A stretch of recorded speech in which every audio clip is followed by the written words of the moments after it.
let's talk a little bit about before the hearing. So right after you file, because you're going to try to get approved as soon as possible. The objective is that you don't go to a hearing because you get approved before that.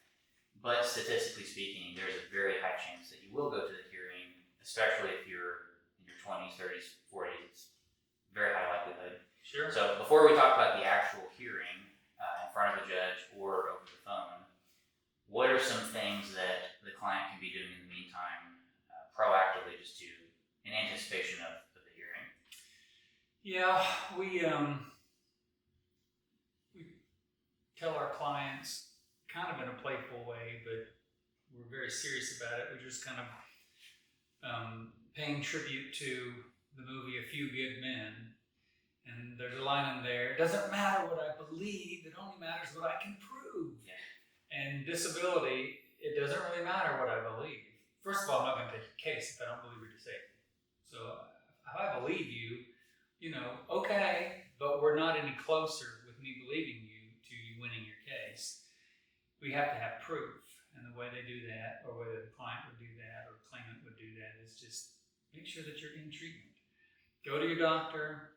When you go to your doctor, there is some things that there are some things that we run into from time to time that are problematic. Like, you go into your doctor and the doctor or the nurse says, "How you doing?" "Oh, I'm doing fine." And they write in the medical record. And that's it. The patient says he's doing fine. Yeah. Okay. No, if you go to your doctor, you're going there for a reason, and you got to actually remind the doctor or the nurse, whoever you're seeing, that you're there for that reason. Tell them the complaints that you have. I have problems, with my feet. I have troubles, being on my feet. I have troubles sitting down because my back, when it's bent like this, hurts. I have problems with my hands, gripping, grasping. I drop things all the time, doctor. What could that be? If you're going to a therapist, I have trouble concentrating. I have trouble staying on task, paying attention to things. I find that my mind wanders. I walk into a room to do something. I literally have no idea what I came into the room to do. It happens all the time. What can I do about that? You're seeking help. You're seeking treatment, but you have to tell the people that you're seeking treatment from what's going on with you, because that's the only way that it makes it into your medical records. And the medical records, doesn't matter what I believe, it only matters what I can prove. But I can prove things. If the medical record says, well, see, my client here, has complained for the last 8 months that they're having really, really hard time, even walking to the mailbox. Or my client is complaining for the last, year and a half that they can't concentrate. They can't make it through an episode of Seinfeld without, they just don't even remember what the beginning of the plot was. So those kinds of things are extremely helpful to your case. Staying in contact with your rep, that's a big thing. A lot of people who are disabled, they've lost their apartment, or they've lost, maybe even had their house foreclosed on, and so they're moving. Try to stay in touch with your rep so that we can make sure that when we need you, we need to talk to you, that we can reach you. Other things that you can do, some of the impairments that you wouldn't go to a doctor all the time for, just because they happen all the time. People with migraines, for example. The doctor will see a person with migraines or a person with seizures, and they'll give them this medication. And it's basically, if you feel one coming on, a migraine, you take this medication, and then you go into a dark place. This seizure medication, once you start seizure medication, 90% of the time you're on it for life, but also 90% of the time it works. So if you're having seizures, or you're having these headaches, but you don't want to go to the ER every time because you have the medication, or you have some other modality that you use to stop what's going on, or at least not make it so bad that you have to go to the ER. Well, if you don't do anything, then it's going into a hearing and telling a judge, I had 4 migraines last week. There's just nothing. Mr. Gross, is that in the medical records? No. So what you do to help yourself, make a diary. You can literally make a diary, on August the 14th, I had a migraine that lasted 6 hours. I had to go in my bedroom, you pull the blinds, crawl into bed, shut my eyes, and just be in complete quiet. Or, I had a seizure, even though I'm taking my Dilantin or phenobarbital or Tegretol or whatever you're taking. I had a seizure, and my mother saw it, and she says that I did fall on this one, and I was on the floor, and then 10 minutes later I was out of it. You didn't go to the ER, you didn't go to a doctor, but now you have some kind of documentation that it happened. That's another way that you can help yourself out. And we do encourage our clients with those kinds of impairments to keep a diary. Well, I want to ask about that a little bit more, because I've always wondered practically, so they have the journal that shows, if nothing else, say it's a migraine, and they have when they had the migraine, how long it lasted, scale of 1 to 10, how bad was it? Yeah. And then that's it, so it's just like basically you're checking boxes, but it's good proof. How do they actually submit that? Like, do they give it to their representative? Do they give it to their doctor? Do they submit it directly to Social Security or to their representative to submit to Social Security? Like, how do we actually give that? If they're represented, they definitely want to give it to the representatives. Mm-hmm. A lot of times what we'll do is, we'll package it in a box and put a bow on it for whoever's going to read it. Here's Mr. Smith's diary for the last 8 months. Notice that he's had, he's averaging 15 migraines a month. We can actually do like a brief to go along with it. But if you're not represented, you would just give it to Social Security. You could fax it or take it into your local Social Security office, and they're obligated to attach that to your medical file. So once a decision maker sees it, they can consider it. How frequently? Because if you're keeping a log and then you submit it, you're going to continue keeping the log after that. Right. So how frequently would you recommend the client updates either the representative or Social Security? 6 months. Yeah. And this doesn't have to be any kind of special medical diary or any kind of formalized fancy kind of journal. It can be notebook paper. Yeah, just something that you wrote on. But keeping track of those things. One, if you were to take that into your doctor, it certainly would help them with adjusting your medication, dosage or frequency that you take it and stuff like that. And maybe tracking something else. Obviously, these migraine medications you're having 4 a week, they're not working well. Let's try something else. So they're not a bad idea to do, not just for your disability case, but for your treatment. Yeah, I know we recommend doing that for migraines and seizures, because those are 2 really good examples of you're not going to go to the ER every time you have a migraine. It's just going to make it worse. Are there any other common conditions that we would recommend actually keeping a journal like that? Yeah, it's a little bit harder to do this because there's a lot of emotion involved, but the same types of problems and the same reason you wouldn't go to an ER would be if you have some kind of mood outburst. Let's say you got a bipolar disorder, and out of nowhere, the lion emerges, and you just blow up at your spouse, or you blow up at one of your kids, or you blow up at one of your parents, and it's just out of the blue. Think about that. Are you gonna put me in a car or call an ambulance? We're going to the ER. That's not going to happen. But telling your therapist, if you see him once a month, tell your therapist 3 weeks later that, oh yeah, by the way, I had this blow up. Okay, but if you had a diary that these kinds of things are happening, even something as what you would consider unimportant, like there were 3 days in a row last week. I literally opened my eyes when I woke up, and I stared at the ceiling, and I asked myself out loud, what's the point? You're not going to go to ER for that, and you will tell your therapist that down the road, but write that kind of stuff down. It's once again, it's very helpful with your treatment with a therapist or a psychologist or psychiatrist. And it's certainly helpful in your disability case, that we didn't see, Mr. Smith going, to an inpatient psychiatric stay. Well, of course you didn't. He's going to deal with it the way most people deal with it. You're just going to have to plow through it. Yeah. it costs money, and it's extremely, especially for mental health problems, it's extremely damaging, or dangerous, not damaging, but dangerous to admit that you're having some significant problems, because the last thing a mental health, somebody suffering from mental health impairment, the last thing they want is to be involuntarily institutionalized. Yeah, of course. And so a lot of times what happens is they don't seek treatment at all. So if I tell somebody what I was thinking, I was thinking some pretty horrible thoughts, write them down in a journal. You're okay. I tell somebody that I was thinking these horrible thoughts. Yeah, we might need to, commit you. And so people are they're really cautious about that, because that could be dangerous to them, that they feel that they might be institutionalized.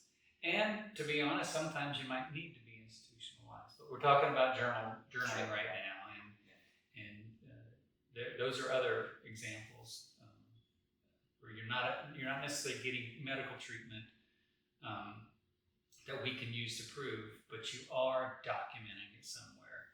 And journal is a fantastic way. In fact, I've never had a judge in a hearing reject a journal. They may not allow the case. They may not find that the impairment rises to the level of disability, but they're like, but they'll this consider helps. it. Yeah, this helps. I can see what's going on. So yeah. Okay, nice. So assume that the client stopped working due to their health. They're not working anymore. They've established where they already had treatment with the doctor. They've been seeing their doctor. They applied. It's been 6 to 8 months or whatever it is. They were denied. They appealed it. And then the reconsideration, which is kind of a joke because of how few people they approve, you get denied a second time, and now you're at the hearing level. So after you actually request the hearing, are there any other tips that you would give before the hearing is scheduled, or is it pretty much more of the same, just keep up with your doctor's visits? Yeah, it's make sure that you stay faithful with your treatment. If there are conditions that you feel really strongly limit you, but you haven't gotten treatment for them yet, now's the time. Your last shot. Yeah, you better do it. Because you got to think about that. The way that at the hearing level, the way that a judge looks at a case is he's saying, he or she are saying that this is what disables them. I don't see any medical records that cover that. What are they supposed to do with it? I mean, it's, you can get mad at them for, well, they didn't consider my lupus. Yeah. I don't see anywhere in the case record where you ever complained of problems from lupus. Mm-hmm. How can you get mad at somebody for that? So it's all about having the evidentiary support. The biggest thing, and what we talked about, is get in treatment and or stay in treatment. Make sure that you are generating records that I can request and get from your providers and to prove your case. Okay. So you spent multiple months or even over a year preparing for the hearing, and now the hearing is coming up. Let's get into the nitty-gritty of how to tank your case, and so that we can help clients avoid tanking their case. Yeah. Because I think probably there's a lot of advice, but then there's also a lot of do not do this, do not say this, that will sabotage your case. Yeah. So yeah. We run it. You bring that up, and it's something that I've wanted to talk about in several of our podcasts that we've done. And that is, you have a family member, and they're usually not a brother or a sister or a mother or a child. They're usually your second cousin on a deceased uncle's side, who tells you what you have to do to get approved. Mm-hmm. And it's garbage most of the time. And please, please, please don't listen to these people. If they say something like, well, my son Johnny, he got approved in 2 weeks. Okay, one, that's a lie. It's an outright lie. I've been doing this for 34 years. I've never seen anybody get approved in 2 weeks. If they had terminal cancer, I've still never seen them get approved in 2 weeks. Yeah. And secondly, if you're with us, you've already, entrusted us with winning your case. And why? Why would you entrust us? Well, disability consulting, you guys have some expertise. Yes, we do. Exactly, yeah. Yes, we do. You guys have experience in this? Yes, we do. And so it is extremely frustrating for us to go by our 34 years of experience and the hundreds and hundreds of hearings we do every year to be sabotaged by Aunt Betty on your deceased uncle's side that, told you, well, go in there and tell them that, you have OCD, obsessive compulsive disorder. Do you have obsessive compulsive? No, but Aunt Betty said that I should say that. One, that's fraud, Yeah. and two, Aunt Betty's just wrong. Yeah. She's horribly wrong. But we do have to contend with that sometimes, and it's very frustrating because you're like, okay, well, she's a family member or he's a family member. They told you this, and what they're telling you is garbage. You need to listen to what we're having to say. So I just want to get that out there. But yeah, so what can you do? You're getting close to the nitty gritty. The hearing's upcoming. What'll happen is we will update the file. We'll make sure that all the medical treatment that you've had, we've got those medical records because we want the hearing office who's going to actually have it all assembled and exhibited for the judge. We want them to have everything. We'll call you several weeks before the hearing. Hey, we're just making some more checks to make sure that we've got everything. Have you seen Dr. Smith in the last 4 or 5 months? Oh no. Okay, and we make sure everything's up to date. And then before the hearing, it could be anywhere from 2 weeks to like 5 days before the hearing. You're going to get a call from the rep, and the rep is going to prep you. And this is getting to what you're asking. What are the things that you can do to help your hearing from a testimonial from your testimony? One of the things you can do to tank your case, and the prep is designed, like I said, it's a week to 2 before the hearing. The prep is designed to, one, kind of put you at ease. It's nerve-wracking. You're going to be talking about things that you don't want to talk about, health problems. And you're going to be talking about them in front of strangers. And even though I'm your guy, even though I'm your rep, at the end of the day, we're kind of strangers. The judge is definitely going to be a stranger. There's going to be a court reporter. He or she's a stranger. There's a vocational witness. They're a stranger. So it can be uncomfortable. Yeah, so it's nerve-wracking.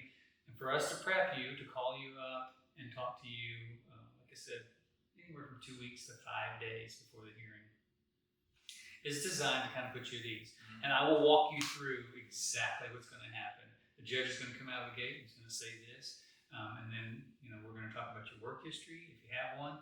And then we're going to talk about, why you had to stop working. And we're going to talk about any earnings that you have that have popped up. Maybe you tried to work and couldn't, which normally helps your case. And then we're going to talk about your medical conditions. And then I'll tell them about the vocational witness that's their testimony, and I tell them how long it's probably going to last, and then we go over any questions that they have. So the thing that will help your case in a hearing is to consider that hearings on average last 40 to 45 minutes. And that might seem like a long time until you realize that that's the judge explaining things to you, that's the judge asking about your work, and that's at the end the vocational witness getting asked all sorts of questions. And we can talk about that some other time. So even though it's 45 minutes, it's probably 25 minutes of the claimant, you're actually going to talk about your case, but only for about a half an hour out of that 45 minutes. So you need to make sure that your testimony is convincing. You don't want to lie. The judge is going to pick up on lying, and your rep is probably going to be like, "Why are you saying this?" Don't lie. Don't exaggerate. Don't lie. You want to just tell the truth, and you want to talk about your symptoms. If you think about it from the 30,000-foot view or the fly on the wall view, if you think about it, what's missing in this whole process when you go in front of a judge? The judge has the medical records. He's got you. He's got me. He's got my theory of why you're disabled. He's already got that. What is the judge missing? Well, they're missing your testimony talking about what your life is like. Because those are the questions that are going to be asked. Are you able to stand, sit, walk, reach, grasp, grip, carry things? Are you able to concentrate, stay focused? Are you able to finish tasks from the beginning all the way to the end? Are you able to do household chores? Something as simple as making your bed. Really simple, but if you can't do it, that shows you got a problem. Making your bed, kind of simple. Preparing a simple meal, sandwich, just fixing a sandwich at the counter, kind of simple. Kind of the medium stuff that it requires some exertion, mopping or sweeping or vacuuming, all the way up to what I consider the hardest inside chore, which would be laundry. Laundry is difficult because there's lots of lifting in there. You've got to concentrate on it, because if you don't come back to it at the proper time and you forget about it, 3 days later you're like, what does that smell? Well, it's your laundry that you left in the washer, you didn't take out, it got soured. And guess what? You get to start from the very beginning again. You got to start from the beginning. So it's your opportunity to test. So in fact, it's the only opportunity that you get to speak. You fill out some forms saying, yeah, I feed my cat, and I'm able to do some sweeping, but I can't really do any vacuuming. You fill those kinds of forms out. But this is the only time that you get to speak. And there's power in words. There's power in the way that you relate things. If you talk to a judge in a very conversational way, it's fantastic. Judges can tell, okay, yeah, this person, they're shooting straight with me. I get what they're saying. The kinds of testimony that I will elicit from you, there are no trick questions in here. I'm certainly not going to try to trip you up, and the judge isn't going to try to trip you up. They're going to ask you questions about the things that keep you from working. The only times I believe that you can expect some kind of tension is if you have a substance abuse history. Mm-hmm. Even if you haven't abused drugs or alcohol recently, but it's in your medical records that, Mr. Smith says that, 3 years ago he had a pretty bad cocaine addiction. If it's in the medical records, 100% of the time, the judges are going to ask you about it. Yeah.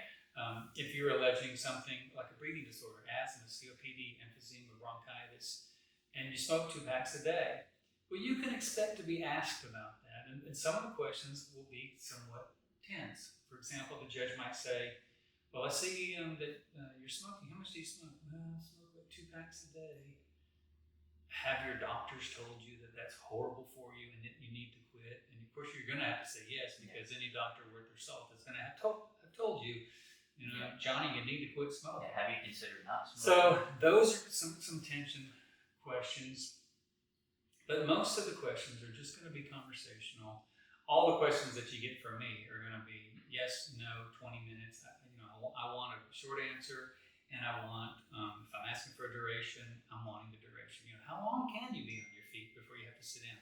20 minutes, thank you. Now, on that subject, and in that vein, here are the things that can tank your case. Yeah. The number one person who can tank your case is not me. It is not the judge. It's not the vocational witness who's going to talk about jobs. It's you. You're the number one person that can tank your case. And that is by lying. That's a big one. Let's say, Johnny, I see that you had a problem with cocaine addiction 3 years ago. I've never had a cocaine addiction in my life. Well, on page 73 of exhibit this, you told your therapist this. I see you showed up to the hospital 2 years ago, and they did some blood work, and they found cocaine in your blood. And I would be sitting here just with my eyes closed, waiting for it to be over, because you've lied. You've obviously lied, and the judge. Think about that. If you lied about that, the judge has every right, and probably will, conclude that when you're lying about not being able to work too. Right, and that'll be more damaging than potentially the drug use to begin with. Absolutely. Yeah.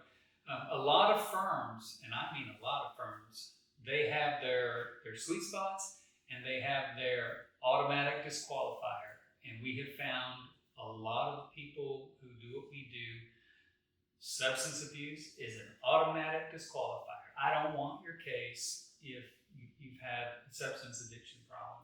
And we're not like that.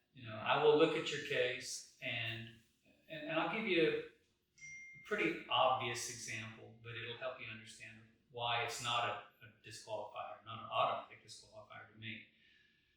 You show up and you do an intake interview with our intake people, and you are absolutely 100% honest, and you're like, I've been using meth for about 2 years, and I still do. Oh, really? Okay. Well, what's your impairment? Well, I've had 4 back surgeries, and I can barely be on my feet. The pain is so bad; it's shooting down into both legs. I find that from my calf down to my feet are numb. Okay. Meth Well, doesn't cause that. yeah, and I'm like, okay, we're gonna tread carefully because you have this history of meth use, but that's not disqualifying to me because it's not related to your disability. And I'll give you an example of stuff that would be related and would be, like I said, I don't have any automatic disqualifiers, but I will say that this would probably be disqualifying. I'm just trying to pause it. And that is, let's say that you are diagnosed with major depression. Some of your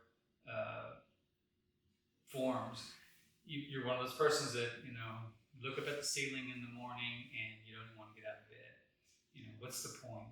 You have very low motivation, you're down all the time, and you drink a fifth a night, fifth of vodka a night. Okay, well, you're down and you're taking a downer. It would be very difficult for anybody looking at your case to be able to differentiate, are you down? And when I say down, I mean that you're depressed. Are you depressed? And because you're depressed, you're drinking a fifth of vodka. Or are you drinking that fifth of vodka and the end result is you're really, really down. You're really depressed. Very difficult to make that distinction, and I would, I'd have to look at this case unless there was something else that was extraordinary popping out and say that there's just no way that you're going to be able to make a distinction between is the engine pulling the train or is the caboose pulling the train, and that's the question. Like I said, not an automatic disqualifier, but I wanted to say that because it happens. And it would be something that we'd have to consider. But the person who can tank your case is you, and lying is the number one thing that can tank your case. In general, but usually drug abuse is. Yeah, sure, yeah. And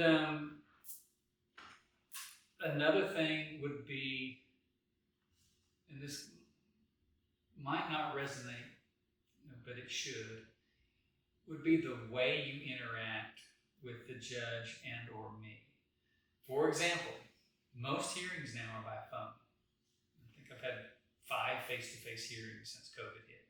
So most hearings are by phone. And because of that, they go a little bit slow. The conversation goes a little bit slower because when we're looking at each other, we can basically see, okay, well, he's done speaking, and then you can jump in. It's just the way we interact with each other. But if you're on the phone, is he done talking? You got to wait a little bit longer, and the pause has to be a little bit wider. However, if you're in a hearing and you're just wanting to get your point across, and you're not really going to wait for the judge to finish asking their question, "Oh, Mr. Smith, I'd like to know how you." Well, listen, I have such a problem. Or me, and it happens to me all the time. I have to. You need to stop. You need to let me finish asking the question before you give me an answer. And along those lines, a thing that can tank your case would be rambling. Just rambling. Once again, I know you want to give your story to the judge. I know that you want to tell what's going on in your life that keeps you from working. But if it isn't orderly, if it doesn't go in an order that the judge can make sense out of, you shoot yourself in the foot. There's no reason to do that. And the judge is going to want to know things in a certain order. Are you working now? What were you doing when you do work? Why'd you have to work? Now let's talk about standing, walking, lifting, carrying, concentrating, stuff like that. And you want to talk about them one at a time. Yeah, don't jump the gun. Yeah. The judge, he or she will ask you, you can count on it. They will ask you two things that will cover all of this, and you got to trust the process. They'll probably ask you, tell me about a routine day for you. If your name's John Smith, tell me about a John Smith day. Start when you wake up, go all the way until you go to bed. Mm-hmm. Now you can tell your story. It's wide open. You're not going to speak over anybody. Go for it. Or at the end of the hearing, if you're like, man, Carl hasn't asked me about this, or the judge hasn't asked me about this, and you're just chomping at the bit to say it, most of the time the judge will say, Mr. Smith, is there anything else you want to tell me? Mm-hmm. Absolutely, go for it at that point. But if I ask you, what's the greatest weight you think you could lift or carry? And you start talking about, missing your son's, 5th grade play at school. Trust the process, and please, let's make sure that the hearing proceeds orderly so the judge can make heads or tails of what's going on with you from a physical and a mental standpoint. So those are the things. Don't talk over somebody in a hearing. Don't ramble, and answer the questions. Another, kind of example along those lines. If I ask you, do you have difficulties being on your feet? If you have a back problem, that's one of the first questions I'm going to ask. Mm-hmm. The correct answer is yes. And stop. I just asked you a yes or no question. Give me a yes or no answer. And most of the questions I ask you they're going to be yes answers. You're going to answer yes. You have problems standing on your feet? Yeah. You have problems concentrating? Yeah. You have problems, finishing things you start? Yeah. You have problems with household? Yeah. Yes. I know yes is going to be the answer to most of them. And you might want to just start barreling into stuff. Do you have problems being on your feet? Yes. And you wouldn't believe, last week I was in a grocery store and I was waiting in line. It was killing me to wait in line. Okay. I asked you if you had a problem being on your feet. That was the total question. And therefore, the total answer should be yes. And trust the process. That I'm going to be like, well, give me an example. Okay. Well, last week I was standing in line at a grocery store and it was killing me. So you got to trust the process. But if you're just anticipating stuff and you're asked for a yes or no question and you start monologuing, it's just not going to go well. The judge is going to be like, I'm trying to make heads or tails of this. We got 45 minutes to do it, and your client is just rambling on. So, again, not to scare anybody, but the one who can do the most damage in a disability hearing is the claimant. Mm-hmm. Yeah, when I'm talking to new clients and getting their case started, I see this all the time where I'll be talking to someone and I ask them, when's the last time you worked? And they say, it's been a while. I'm like, okay, how long do you think, what year was it you last worked? And it was several years ago. It's like, okay. And I keep talking to them and I'll say something like, out of everything you have going on, what's the main thing that's impacting your day to day? But I'll only get like 3 or 4 words out before they cut me off and they start talking about something. And I'm thinking like, we're going to take this case, but this person's going to need some coaching. Because this is going to be the type of person that will, how long can you walk or stand? It depends. Yeah. And you're gonna that's, that is exactly, once again, going back to the preparation call. Again, I try to make them as close to the hearing as possible, but I'm too skittish to wait until a day or two before because I'm like, if I can't reach you, we're going to go to the hearing and I haven't talked to you. But absolutely. Prepping our clients, I don't like saying coaching because I will not tell them what to say. Right, yeah.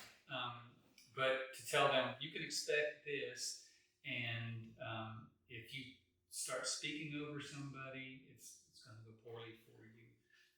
So yeah, we definitely will want to do that. And that's the whole reason for the prep call.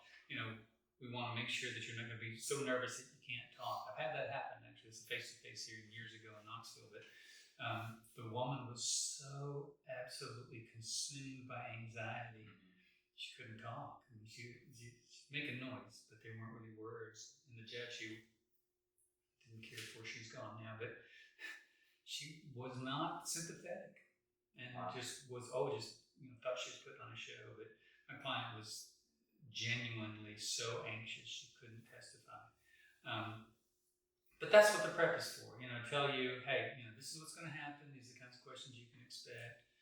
Like I said, I'll tell you kind of questions that are going to be asked, and I'll give you some examples, but I'm not going to tell you what to say.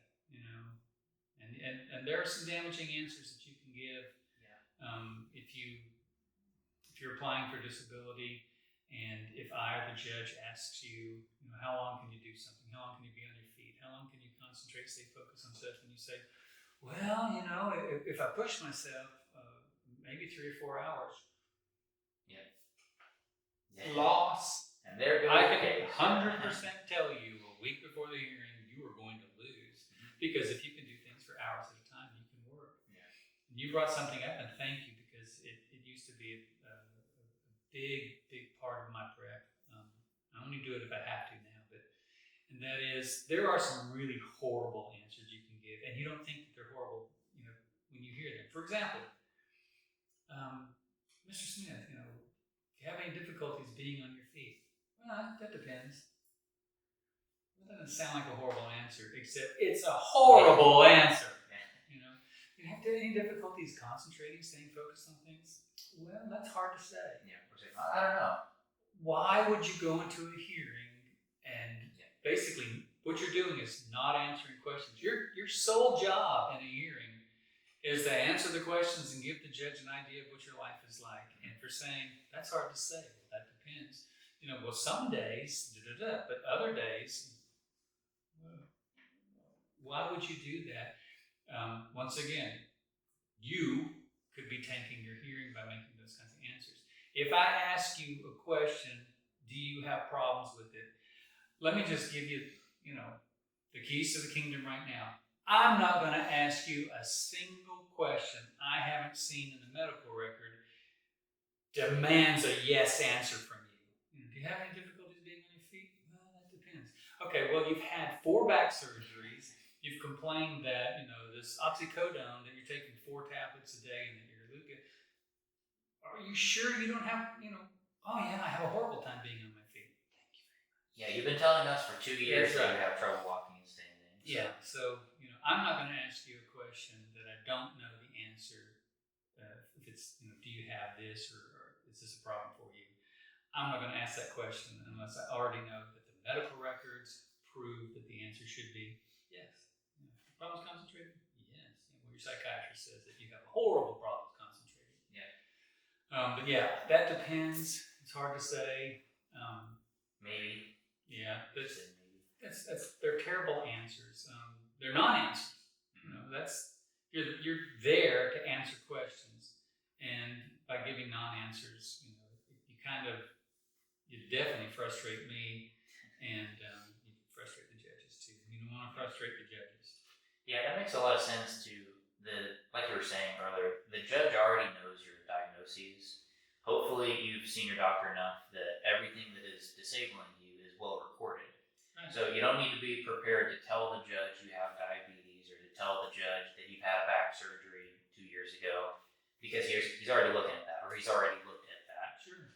But you need to be able to prepare yourself with the answers of, I can only walk for 15 to 20 minutes, I can only concentrate for 10 minutes, I have trouble doing this. Like you said, it's the symptoms. I've noticed some of the judges, just in the recent years, that they're fantastic when they come right out of the gate, and they'll say something along those lines. They'll say, Mr. Smith, I've read your medical file, and I see that you have, I had one last week, they went through all of the diagnoses. I see that you have degenerative disc disease, and you have a pars defect in your back, and I see that you have COPD, and I see that, you're diagnosed with anxiety and depression. And I'm like, okay, great. All right. Got that out of the way, yeah. And the reason that he said all that was, okay, now tell me what keeps you from working. Mm-hmm. Because he just named lots of diagnoses, and anybody with any of those diagnoses could be and probably is working. What is it about you that you can't work? And of course, again, the keys to the kingdom, the secret is it's your symptoms. Okay, yeah, I have degenerative disease, and I can't stand for very long, and I can't sit for very long. I got a double whammy. Can't be on my feet very long, but I can't sit down. My feet are propped up, or I'm laying on the couch all the time. Okay, that's a symptom. The pain is so bad that I can't even concentrate. Snap at my wife, and all these symptoms. And COPD, I can't make it to the mailbox without coughing my guts out, or having to stop and catch my breath. This anxiety, I have panic attacks 3 times a day. It scares people when they see me because I just kind of shut down. And those are symptoms. My depression. I don't even want to be around people. I isolate. I spend 23 hours a day, in my bedroom, and the other hour is I'm either in the bathroom or fixing myself a sandwich and retreating as quickly as I can back into my bedroom. Those are symptoms. Those are things that would keep you from working. So yeah, that's something that you definitely be mindful for. But the purpose of the hearing is to talk about your life, talk about your symptoms, because that's what's going to impact your life. Yeah. It's not so much the diagnoses. That's just what you have. But the symptoms, this is how it impacts me.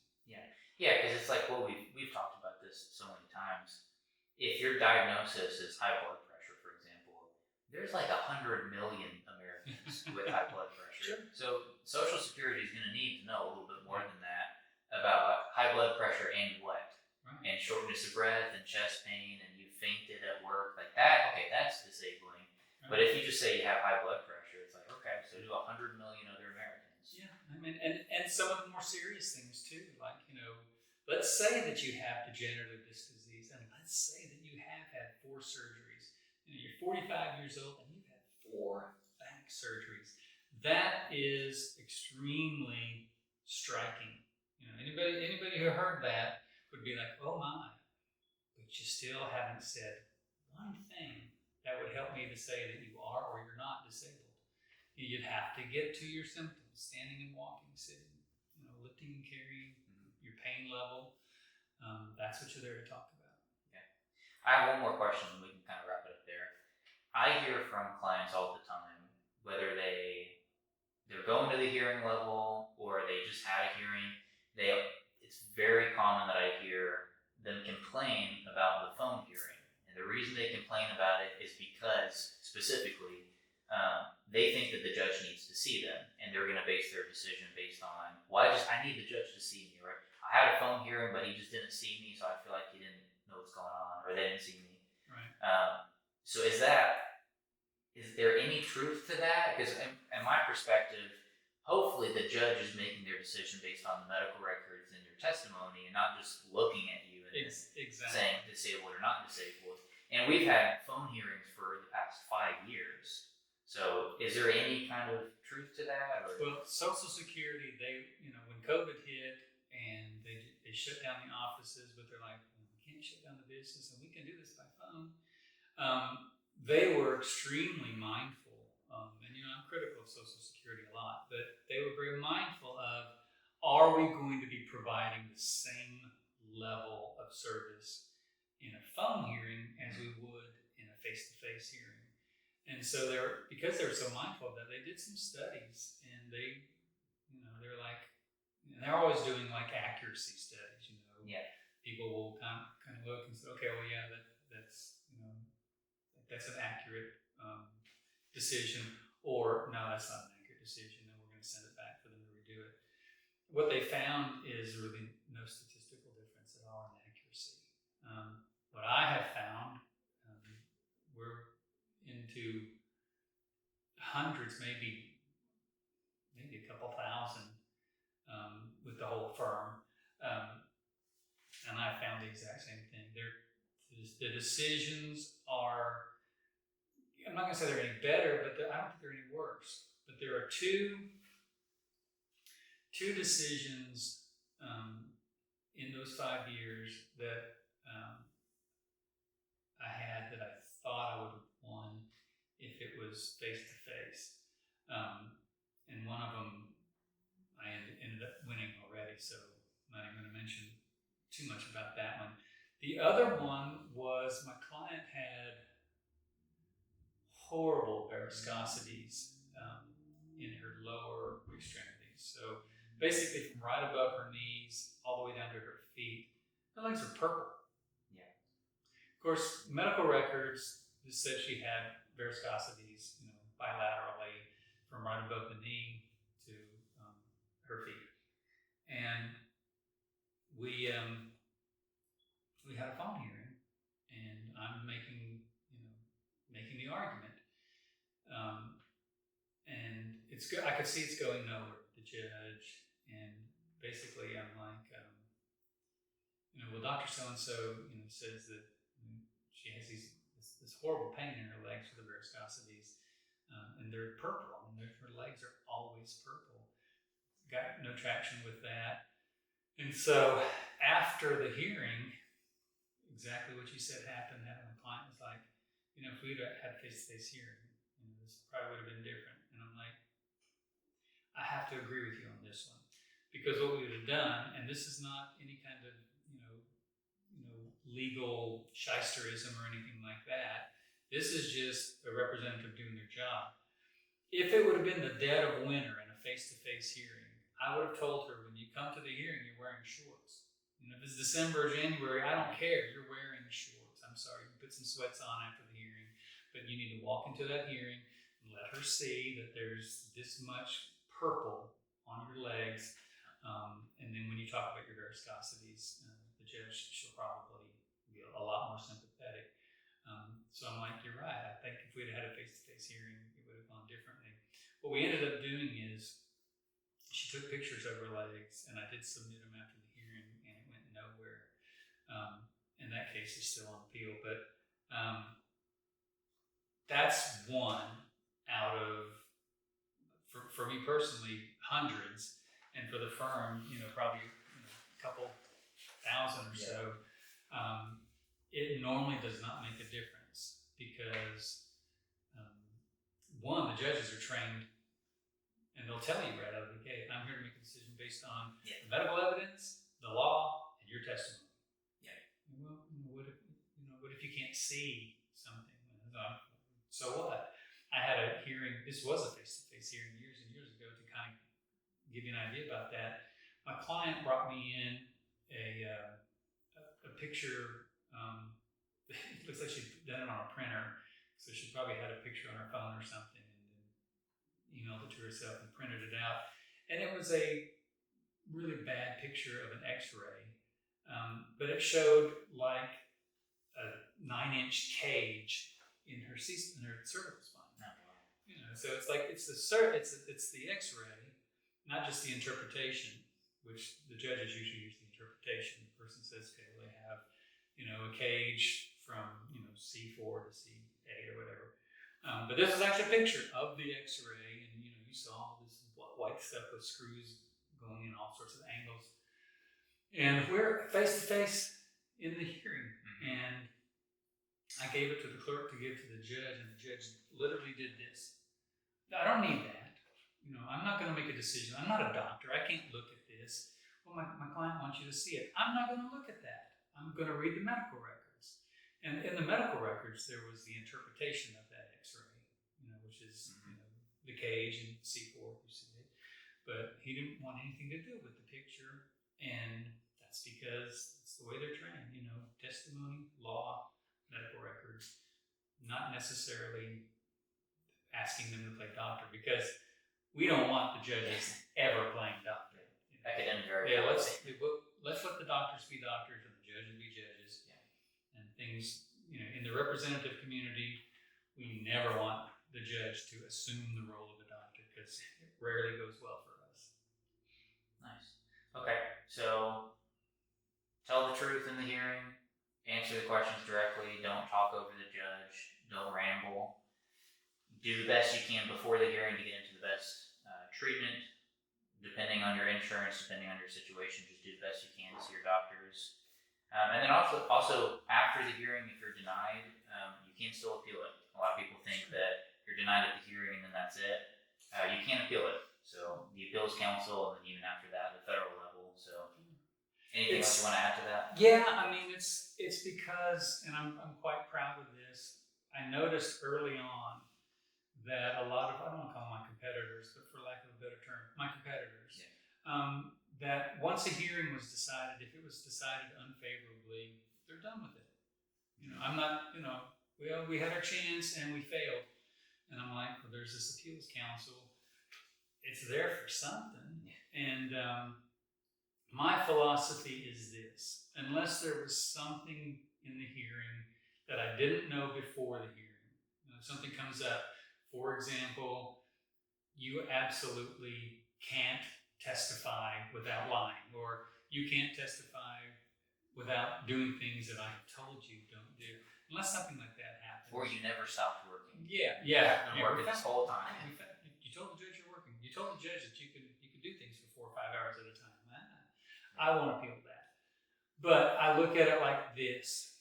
If I thought your case was strong enough to take in front of an administrative law judge, when that administrative law judge says, no, I don't think they're disabled, denied, what has changed about what I believed in your case? Nothing, except the judge, made a decision that I don't agree with. Mm-hmm. So if I thought your case was strong enough to take in front of a judge and for me to puff out my chest and make an argument for you, I'm going to want to take your case to the next appeal level. At our firm, we run a goofy success rate at the appeals council. Goofy being a good thing. We get a lot of remands because we actually just we believed in the case. Keep going. These were the facts that were in front of the judge. We don't believe that we got a fair shake on that, or we believe there was a mistake, might have been an honest mistake, and we make an appeal and we make our arguments, and many more times than not, the appeals council says, there were some mistakes made, and they won't necessarily reverse the decision to an allowance. But what normally happens is the case gets remanded, which just means it gets sent back to the judge. And this time, when the judge is looking at the case and they said, "Oh, you brought this case in front of me a few months back, and I denied it. Okay, I'm gonna look at it a little bit more focused this time. We don't always win them when they come back on remand, but my goodness, a lot of the times we do. It's a higher likelihood of. Yeah, absolutely. And then, of course, like you said, the federal district court level, it's the same thing. If I believe that the case was strong enough for me to take it in the first place, strong enough for me to argue it in front of a judge, strong enough for me to write a brief to the appeals council why the judge's denial was wrong, and the appeals council says, no, we think the judge is right. If there is another course of action that we could take, why wouldn't you? So we don't do those personally. To address, I've seen a lot of lawyers online, a lot of disability attorneys online, kind of bashing what we do, because we're a non-attorney firm. Right. We don't do personal injury, we don't do workers' comp, we only do Social Security, disability, but we legally can't take it to the federal level ourselves because we're not lawyers. Right. And I see lots of attorneys online bashing us for that and saying that we can't even take it, we can't do the type of work that they can. So to address the haters, we do have a network of attorneys that we work with. And they're fantastic. Yeah. And, if we're going to get into, a something contest, I won't say it, but if we're going to get into a contest about non-attorneys and attorneys, let me go back to something I said just a few minutes ago. What I found when I first started doing this job was mainly attorneys, if they don't convince the judge, they're the ones who wash their hands of a claimant's case. I can't take it any further. In fact, we get a tremendous amount of traffic from people who are like, I just had a hearing about a month ago, my attorney's dropped me. What do you mean your attorney's dropped you? Yeah, I want to go further, but he's not going to take it any further, and therefore he dropped me. Yeah. We get tons of those. Yeah, I see them all the time. And they have a great case. Yeah, let me tell you what we don't get tons of. Non-attorneys dropping a case after, hey, my non-attorney, wouldn't take my case any further. Will you guys take my case? I don't get any of those. There are great attorneys out there, and they do great work, And there are attorneys out there that just kind of roll the dice, and if they win, okay. If they don't win, okay. So I, don't have much more to say about that.